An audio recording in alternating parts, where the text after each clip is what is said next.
That's one theory.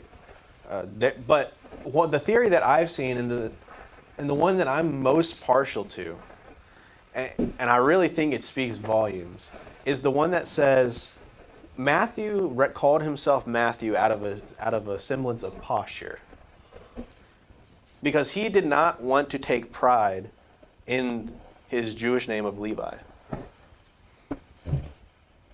and in the tribe of Levi, and he did not want to take pride in that.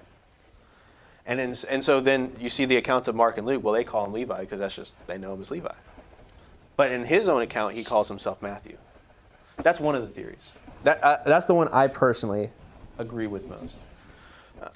Jonathan, you look like you have something to say. Okay, gotcha. So, but that's the one that I personally think makes the most sense. Another thing about Matthew, the book of Matthew that Matthew wrote, is much like Luke talks about or references ailments or medicine the most, which makes sense because what was Luke? Luke was a doctor. Well, he was a tax collector, so what do you think the thing that's referenced most in his epistle is? Jesus Christ. Jesus Christ, yeah, oh my goodness. Money. Money. Money is the most referenced thing, gold or silver specifically. It's referenced 28 times in the Gospel of Matthew, but in the other one, the next most in a singular gospel it's either 4 or it was 7. But in Matthew it's 28. So a little bit of interesting, talking from his perspective, eyewitness perspective. Don't want to discount that. But I think that speaks volumes, that Matthew was this man who really did understand the grace of God that he had received. And that he did not want to take pride in anything else except the name of Christ. And shedding off the name of Levi to call himself Matthew. But then Charlie went on this whole thing here earlier, and I'm really happy he did, because it sets us up for that. Well, Matthew was a tax collector. Now, we all know what a sinner is. Everybody here knows what a sinner is, right? We are sinners. But that name had a very different connotation to the Jewish audience if you were called a sinner. That wasn't just like we commit a sin type of behavior. That was somebody who is a constant transgressor of the law. And please turn to Matthew 9:11. If you were there in Matthew at chapter 9, go to Matthew 9:11. And this gives you the best idea of what I'm trying to get at here. Somebody read it when you're there. And when the Pharisees saw it, they said unto his disciples, Why eateth your master with publicans and sinners? He said publicans and sinners. He said tax collectors and sinners. This is the Pharisees saying this, by the way. And we know the Pharisees are some sinners. But they use the term sinners kind of going to the point that was a title. That wasn't just a state of being. That was an actual title that was given to certain people. And it was not a nice title. But how much worse was the title of tax collector? Because tax collector is not grouped into what sinners is. Did you notice that? They weren't called the people who are constant transgressors of the law. No, they had their own derogatory name of tax collector. The word in the Greek is a compound word, and it means literally a money farmer, as though we are the herd that he's farming off of. We're stealing from the land, stealing from us. It's interesting. And they were looked down upon in every tradition of ancient Judaism that we have. They were looked heavily down upon. And then think he had a meal with them. Mm-hmm. Not one, a group. That meant something back then. Yep. Mm-hmm. It meant that you agreed with the person, that you were coming into their heart, you were one. Mm-hmm. And he is this tax collector, and he's the worst thing that you could ever be in Judaism. He is somebody that has fallen off the beaten path. His parents most certainly would have not been proud of him. In fact, his parents probably did disown him if you were such a thing as a tax collector. Because a tax collector, it really is a crooked profession at that time. because you were somebody who would be given a rule to go collect the tax, and then you would enforce it at a higher rate so that you could pocket the difference. I don't know how you felt about Bernie Madoff. Well, actually, let me ask you, does anybody know who Bernie Madoff is? How many know? Only a couple of us. Bernie Madoff. You've heard of Ponzi scheme, okay? It's where you constantly have to have more people coming in with money to keep your little idea going. That's what Bernie Madoff did. Only he didn't do it to the tune of hundreds or thousands of dollars. He did it to the tune of millions and millions of dollars. So when you hear about a person like Bernie Madoff, that's up there. And does anybody know the sentence that Bernie Madoff got under the law? It's light. I don't remember what it was. It was a life sentence, essentially. Yeah. He received a life sentence. So that's in our law. That's in the law that we have codified, which, mind you, based upon the Bible, right? But still, that's in the law that we have. So you get life for doing that in our law. Imagine how vile that term tax collector is. What do you think those people who were constantly around those people thought that they deserved? Like the everyday people who saw the tax collectors, the everyday Jews who saw them, they probably thought Bitches. they probably wanted them to die. To put it bluntly, they probably would have. If those people were to die, we would be overjoyed. Because that's one less tax collector that we have to deal with today. That is how bad they were viewed. And yet Jesus calls this tax collector to come follow him.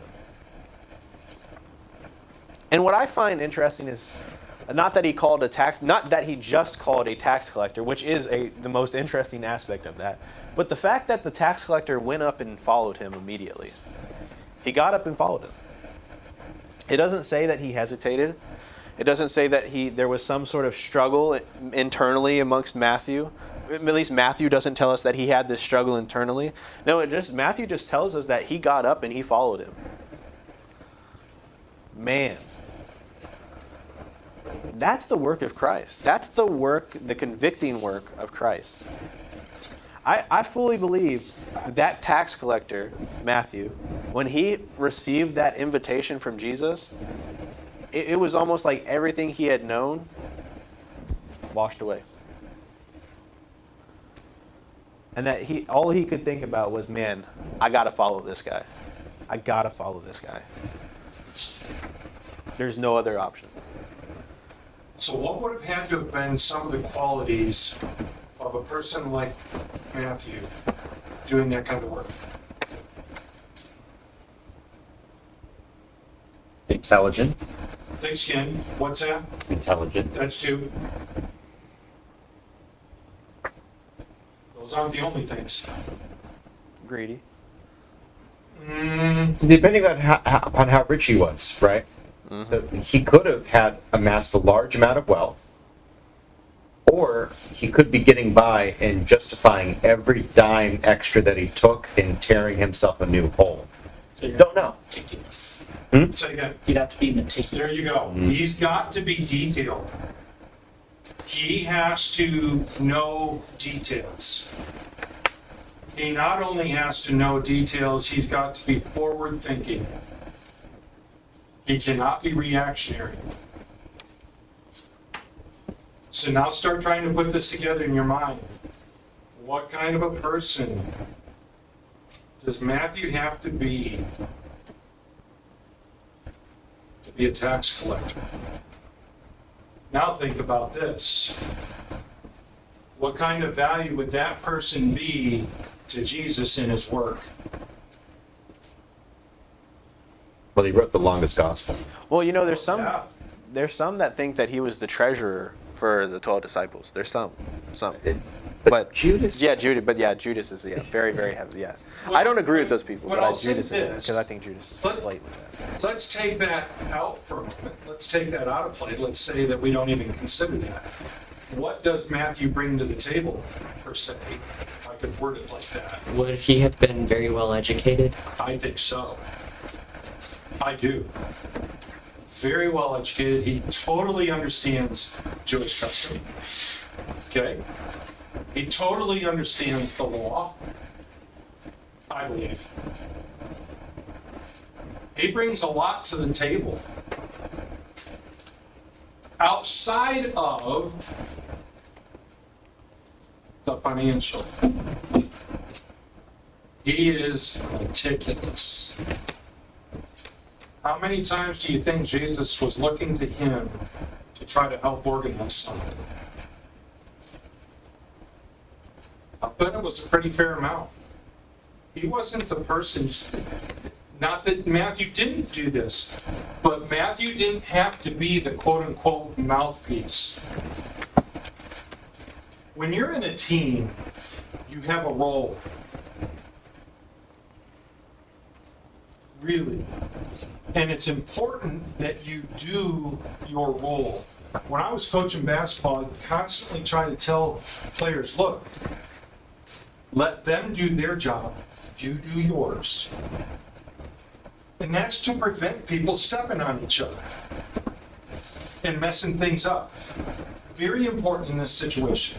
So I'm trying to bring out here that Matthew is going to bring something to the table that is far, I won't say far more important, but it's just as beneficial as any accounting capability that he might have had.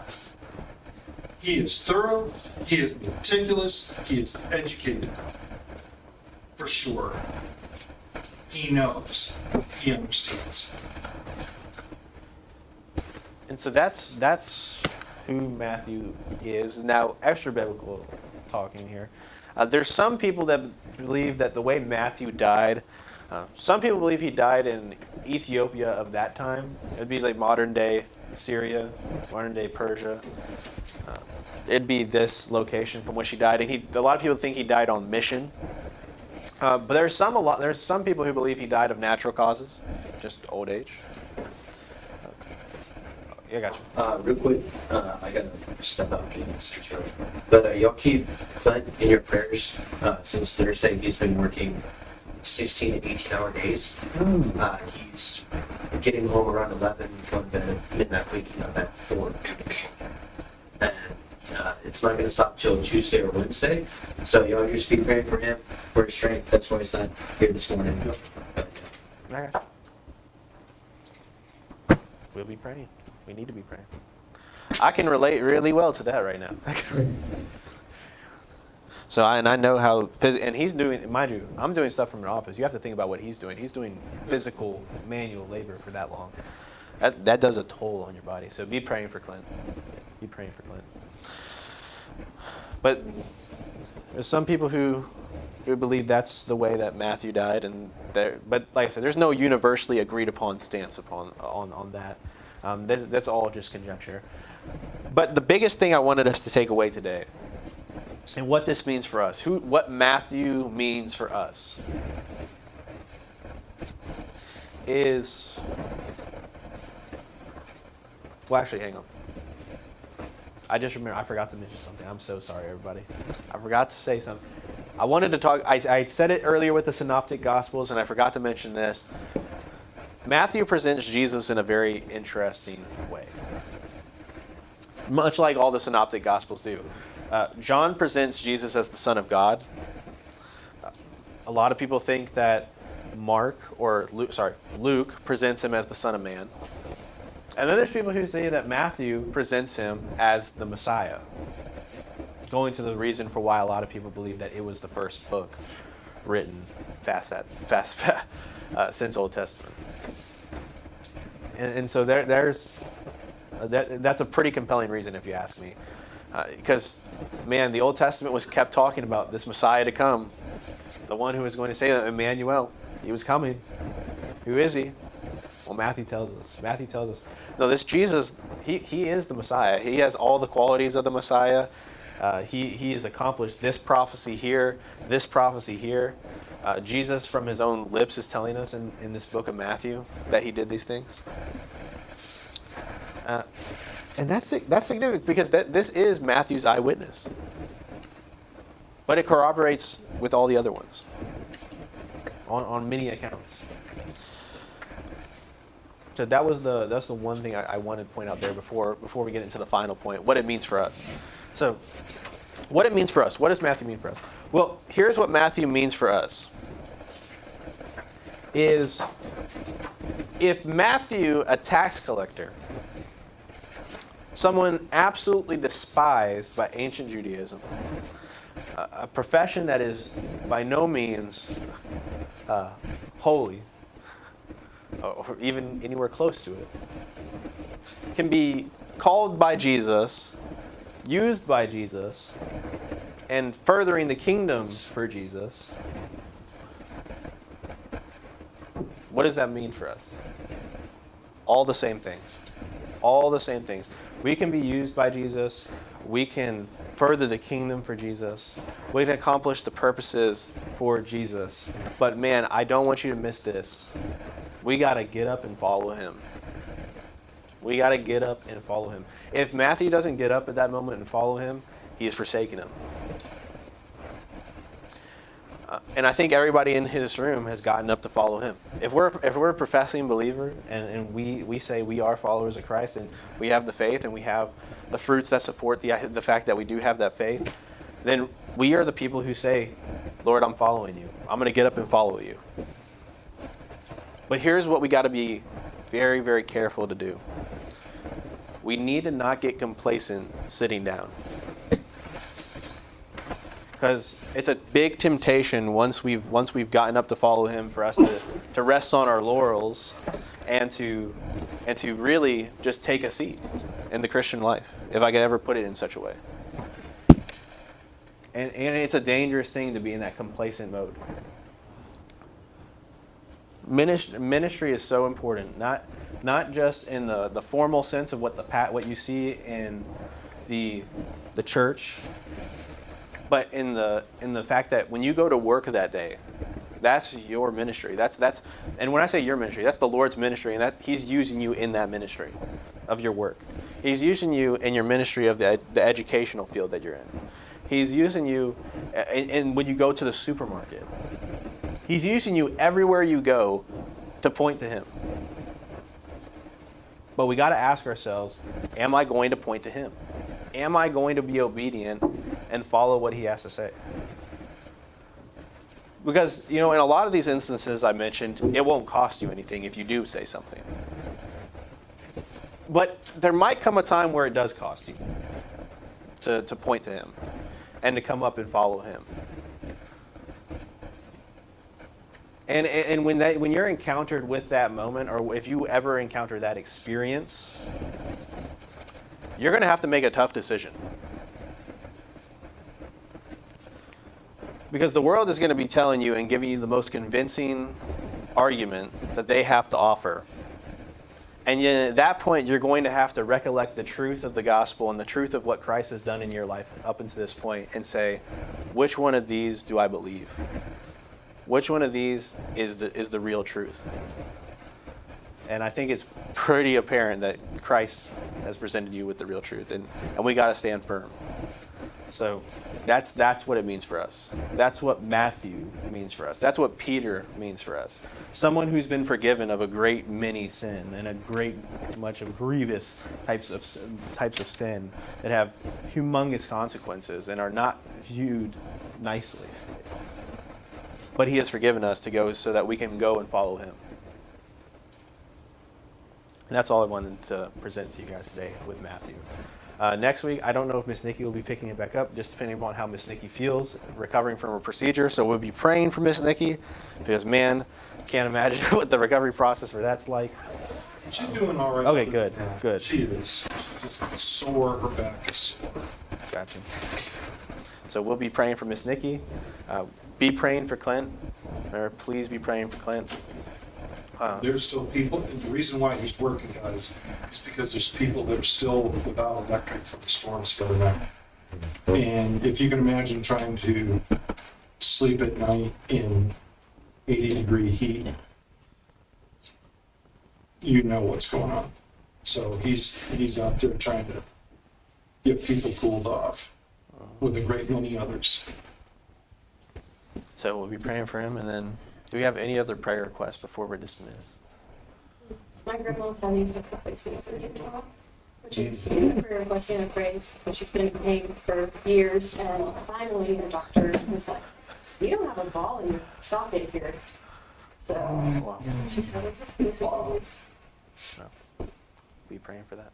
Be Have praying it thick and spoken for tomorrow. My mom is expecting, and she's doing this in just for a safe pregnancy. Wow. Congratulations. Mm-hmm. Wow. Big congratulations. Be praying for me. Good. I do have a praise there, actually. So, for people who don't know, starting on June 1st, we received a big influx of business at my company, and it has required me to wake up at 2:45 in the morning and work and get to the office at 3:30, and work until 1600, and then get home at 16:30, and then do more work from that point until 18:30, and then essentially, if you want to know, I have no free time. That's the best way I'll put it. I have no free time, and I've been working some very long hours, and it's physically exhausting and mentally exhausting. But praise is we have somebody who's coming up to support it.